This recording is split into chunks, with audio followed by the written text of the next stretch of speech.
Ndaramukije cyane mwese abadukurikirana bose kuri chaine yacu ya Ika Space. Narababwiye yuko Ika Space ni urubuga canke n'ahantu ugwaruka abajene bashobora kumva canke kumvira inyigisho zijanye no kwiteza imbere, business, entrepreneuriat ndetse n'ibintu bijanye na IT, technology canke n'ibya technology. Narababwiye yuko uru nirwo rubuga rwonyene ngaha mu Burundi ku mujene ushobora kumufasha kwiga canke gutahuzwa canke gutahura ibijanye na business canke kumenya urundi rwaruka ivyo rukora muri business canke muri entrepreneur canke muri technology. Uyu munsi murabona ko ndiko ngaragara kuri screen zanyu yaba za telefone canke za TV. Ndagiyewe cane kubona muri kano kanya mwahisemo kuraba jewe canke kumviriza jewe, ariko au fur et à mesure canke mu bihe bizoza biraza canke mu minsi izozira canke mu mezi azoza araza, muzoba murabona ndi kuri terrain ndi kumwe n'urundi rwaruka bagiye kwiteza imbere. Urwaruka ruri mu bintu vyo gushona canke ruri mu bintu vyo kubarira canke ruri mu bintu vyo kudandaza canke abamason canke abubatsi canke abandi aribo bose. Mugabo ahanini tuzoba turi kumwe n'urwaruka. Nibaza yuko nta muntu azoba turi kumwe. Tuzoba turi kumwe n'urwaruka ruri hagati y'imyaka 10 n'imyaka 30. Jewe aho nkunda gukorera cane canke aho nzokwibanda cane nk'urwaruka meze nkamwe ni abajene bazoba bafise imyaka ya hagati ya 10 na 30, kubera ko akenshi urwo rwaruka iyo tugeze mu myaka ya 30 urugwaruka atawurigeze fais attention, kuko uri en danger. Kuko indi myaka iza ni imyaka iza novuga igutegura kuja muri pension, niho gukukuruka mu gukora. Rero bisiba ngo uri hagati y'imyaka 18 na 30 ni imyaka yo gukora cane.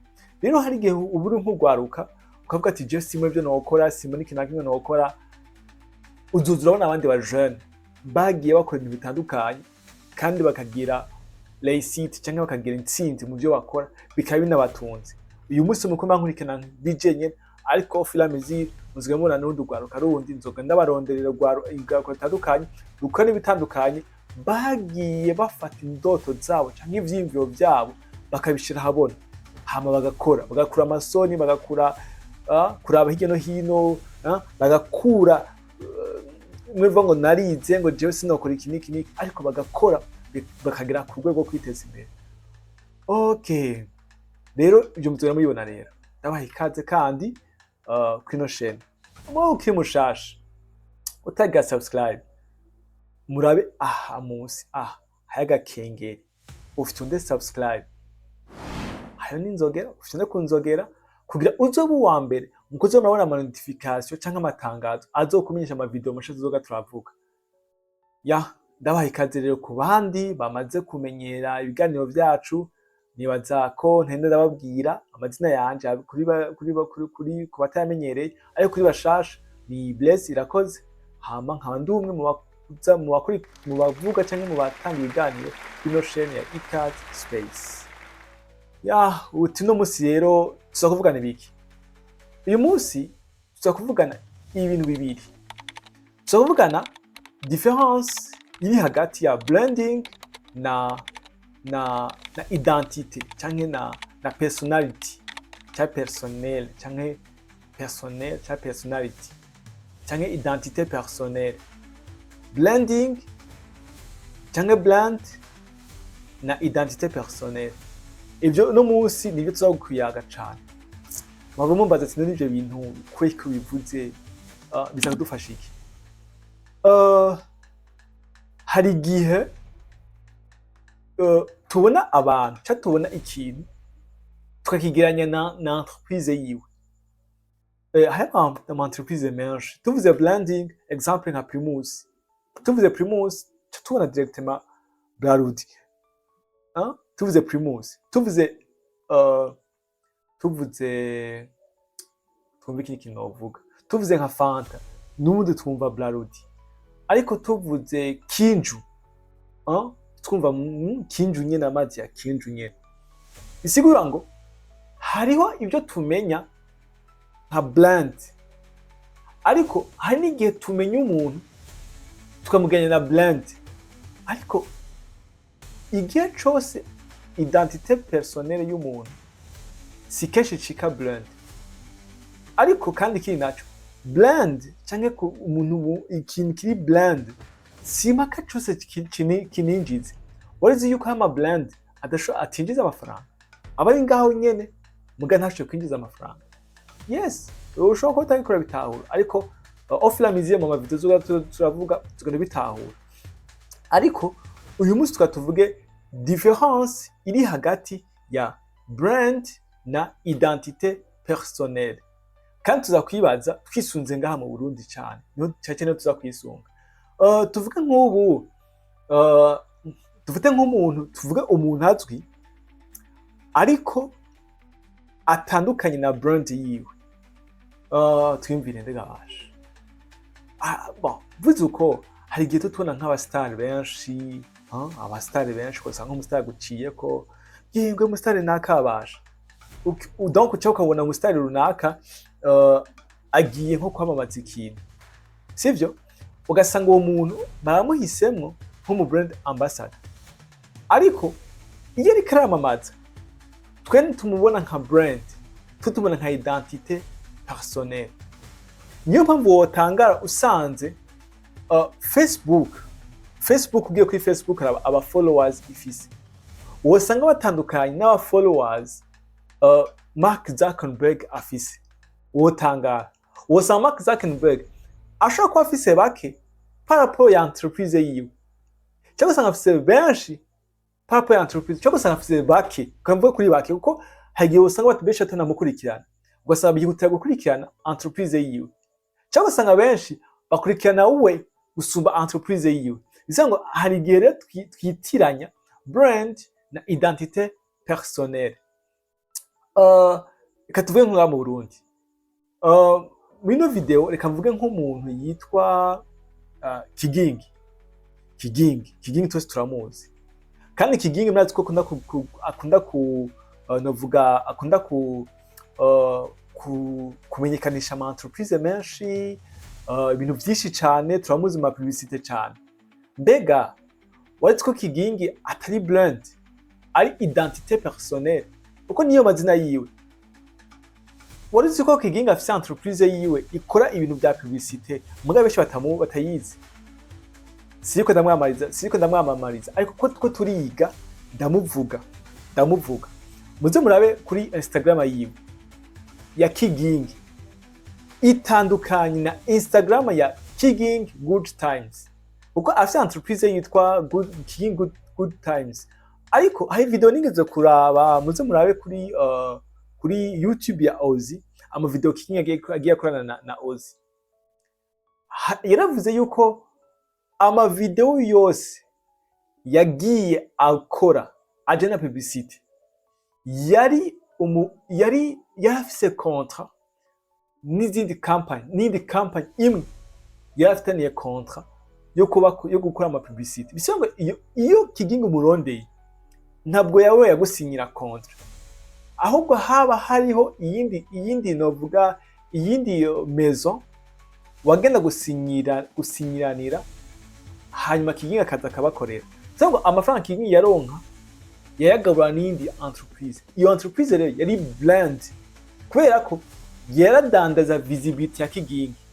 Urumva abantu baramumenye, donc yakora ama video, umva ko bacamukora ama video, bacamukorera iki, bacamukorera byose, we akaza akavuga, hama akamukorera ama video, hama bakayashira les clients. Umugabo iyo video igaragaye wabona menga ni Kigingi ariko arabikora.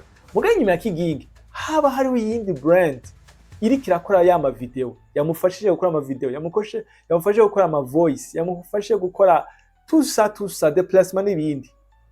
Ariko numva ko uba afise yitwa Kigingi Good Times. Uravye ama video nako ndababwira, yaravuze yuko uba afise entreprise yiwe bya bintu byose byahora bija muri ya entreprise ya mbere, ubu bije muri entreprise yiwe. Bise ngo iyo entreprise yiwe ni brand shasha yiwe. Bise ngo ama video yose Kigingi yagiye agaragaramwo yagaragaye nk'umu identité personnelle, ariko afise iyindi brand ariko arakorera.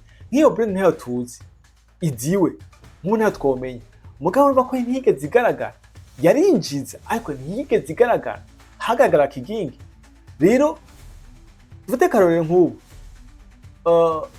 navuze ku nzoga natwe tuvuga amakwavi cyangwa tuvuge fruito cyangwa safi twumvise safi marakuja example tugiye ahantu nko mu mabar turagiye ati okay nkeneye kunywa safi ukumva safi tumva ko hariho blend yayo ni safi mbwa yo blend yayo rero nashaka ko muri video ntoyi nagize muze gutahura igicapo ntiwumva umuntu avuze ngo je ndi mu brand ambassador abari brand w'indi entreprise mugabo yagaragaye kenshi agaragara nk'umu identity personality rero abantu baze bige gutahura ntuzobone kigingi mu bibarabara mubone nka brand no cyangwa umuntu wese akunda kwamamaza dufate wundi umuntu wundi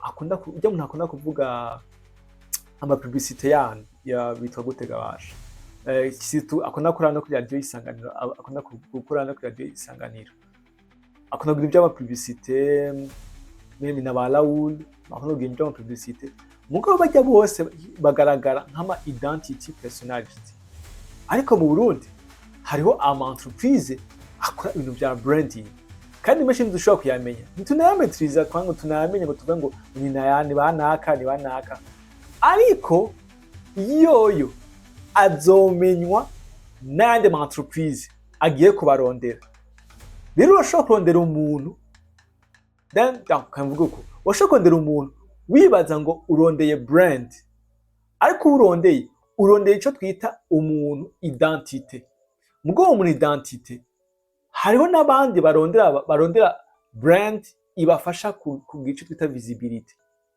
rero abantu benshi twama tubona donc no n'umustyle runaka example muri ntabwo ari brand no nasatupi ejo mwibarabara nzo nasatupi nka brand ntubabona bari noji canke ba Menya n'abandi tumwe tubaze bisi tubona ku social media ntabwo bajya ni brand bajya ni identité personnelle nayo uza kugukorera aka video kawe ariko aravuga ibintu byanezwa byawe ntuzovuga ngo ni brand no ico nashaka ko mugitahura urya abari identité personnelle none umuntu runaka aje abari identité personnelle bitandukanye nuko kinje gukorera publicité bitandukanye nuko akwavyo gukorera publicité bitandukanye nuko Brarudi yo gukorera publicité bitandukanye nuko ya entreprise akomakomeye uzi ayo gukora publicité uyu musi natwavuga Primus n'umukecuru warugura arayizi Primus ko ya Brarudi no mubesha ngo Primus ngo ni ya Heineken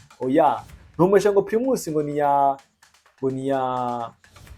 ya Jibu oya arazi ko Primus ari ya Brarudi canke Coca-Cola mbe murazi amafaranga Coca-Cola ikoresha canke Brarudi amafaranga ikoresha mu kwamaza inzoga zabo kandi barazizi bisa ngo ijya produit yabo irafise iri identique mugabo identique kuri blend yabo bisa ngo suwora wese akwiye kuyamamaza mu gihe blog tamuhaye iyo order shago ruhusha kitso bikoze ku izina ryo wawe ariko mwumve yuko hariho itandukaniro riri hagati ya brand na identité personnelle hari abantu benshi bashobora kuba bazwi nk'abakinyamafilm abantu benshi bashobora kuba bazwi nk'abantu bakunda kuririmba abantu benshi bashobora kuba bazwi nko ku ma social media ariko abo bose bazwi ntabwo ntitubita ngo bakora ibya brand tubita abantu bari identité